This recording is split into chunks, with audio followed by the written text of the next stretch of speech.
Goeiedag, ek is Tertius en ons is terug met 'n reeks praatjies oor hoe om 'n lewe van oorwinning te leef. En as jy nie ingeskakel het, hierdie is 'n deel, die 27ste les van 'n hele reeks lesse, daar gaan seker so 50 van hulle wees, wat jou net die basis gee en die verstaan van hoe om aan die gang te kom om 'n lewe van oorwinning te lewe. Op 'n later stadium gaan ons van hierdie onderwerpe vat en baie dieper daarin gaan. Baie belangrik dat jy sal verstaan dat die lesings skakel by mekaar in, so jy gaan nie die volle boodskap vind as jy nie die voriges en die wat daarna kyk nie. En alles is op die YouTube kanaal en die inligting is aan die einde van die video waar jy kan gaan om daarna te gaan kyk. En vandag gaan ons praat oor wonderwerke wat God verheerlik. En dis iets wat ons moet verstaan. God het vir ons, waarvan ons gister gepraat het, hierdie gawes gegee en die werking van sy krag gegee dat hy deur ons wil werk, want dit verheerlik hom. Dit verheerlik hom wanneer hy sien dat mense genees word, dat mense heel gemaak word, dat mense vrykom van hulle probleme. Wonderwerke is iets wat God verheerlik. Johannes 9 vers 1 tot 3, terwyl Jesus wegstap, sien hy 'n man wat van sy geboorte af blind was. Sy disippels vra toe, Rabbi, deur wie se sonde is dit dat hierdie man blind gebore is, syne of sy ouers se? En Jesus antwoord, dit is nie deur sy eie sonde nie en ook nie deur sy ouers se nie, maar hy is blind sodat die werke wat God doen in hom gesien kan word.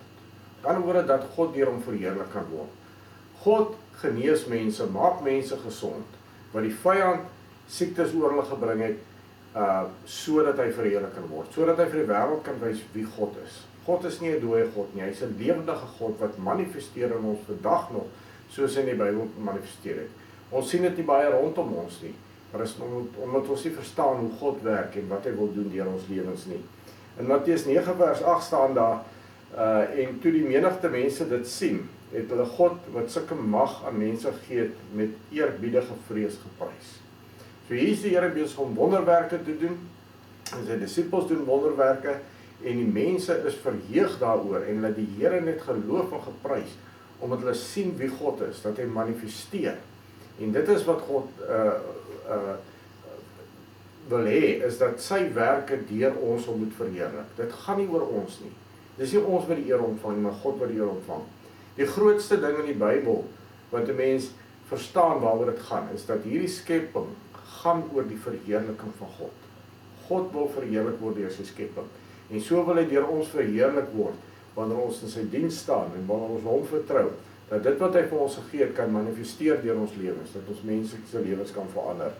In 1 Petrus 1 vers 23 lees ons, julle is immers weergebore, nie uit verganklike saad nie, maar uit onverganklike saad, die lewende en die ewige woord van God.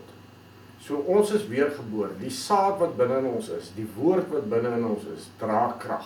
Dis nie onverganklike saad nie, maar dis nie verganklike saad nie, dis onverganklike saad. Jesaja 55 sê, my woord sal nie terugkeer na my toe nie, maar dit sal doen wat my behaag.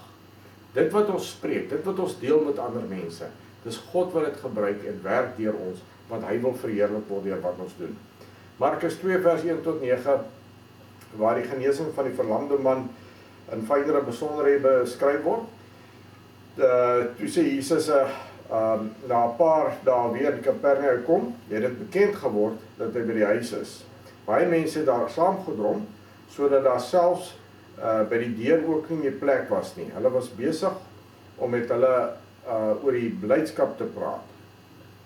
Daar kom toe mense wat 'n verlamde man na hom toe bring. 4 van hulle het hom gedra. Toe hulle hom weens die gedrang nie by Jesus kon kry nie, breek hulle deur die dak reg bokant hom oop. En nadat hulle hom openlik die opening aan die dak gemaak het, het hulle hom op die draagbaar waarop die verlamde man gelê het, daardeur afgesak. Toe Jesus hulle geloof sien, het hy vir die verlamde man gesê, vriend, jou sondes word vergewe. Maar sommige van die skrifgeleerdes het daar gesit en hulle afgevra, waarom sê hy so? Hy praat mos godslasterlik. Wie kan sondes vergewe, behalwe God alleen? Jesus het dadelik geweet dat hulle self so geredeneer. Hy sê toe vir hulle, wat redeneer julle so by julle self hieroor? Wat is makliker om vir 'n man lang sê jou sondes is vergewe, of om iemand te sê, staan op, vat jou draagbaar en loop? En hier het die Here weer gekom en het wonderwerke gedoen, en die mense het saam gedrom om Jesus, om te sien Nie net te sien wat hy doen nie, maar om te kan ontvang dit wat hy doen. En dit is die gawes en die krag wat God vir ons ook agtergelaat het, is dat mense honger is.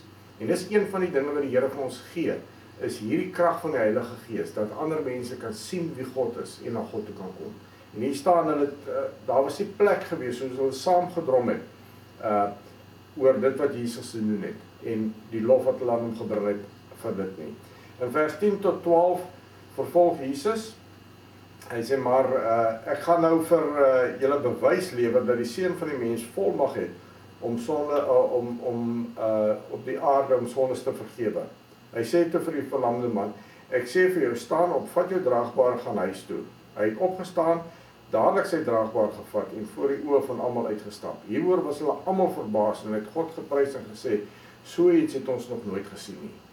Dit is wat wonderwerke en my diens aan God doen. Dit verheerlik God. God wil ons gebruik. Dit hoef nie 'n las te wees vir ons nie, dit moet 'n vreugde wees vir ons, want God word verheerlik. En dis die hoogste eer wat hom toekom, is om hom eer te gee en dat hy die eer kan ontvang. Handelinge 8 vers 5 tot 8 sê, so het dit gebeur, dat Filippus by 'n stad in Samaria gekom het en Christus daar verkondig het. Toe die mense hoor wat Filippus verkondig en die wonder sien wat hy doen, het hulle aandadig na sy preding geluister. Bose geeste het met 'n groot geskreeu mense uitgegaan en baie wat verlam en bekrepel was, is gesond gemaak. Daar was groot blydskap in daardie tyd in die stad gewees. En hier is dit weer net 'n opvolg van dit wat Jesus gedoen het, wat deur sy disippels gedoen het. En vandag is dit ook van toepassing. God wil ons gebruik, hy wil wonderwerke deur ons doen. Hy wil ons gebruik, hy wil mense se lewens aanraak. Sy woord gaan uit en raak mense se lewens af. Dis niks wat ek kan doen nie, dis die krag van die Heilige Gees wat hy vir ons gegee het, sodat hy verheerlik kan word. Ek hoop jy is geseën deur die boodskap, deel dit met ander en mag jy 'n geseënde dag hê.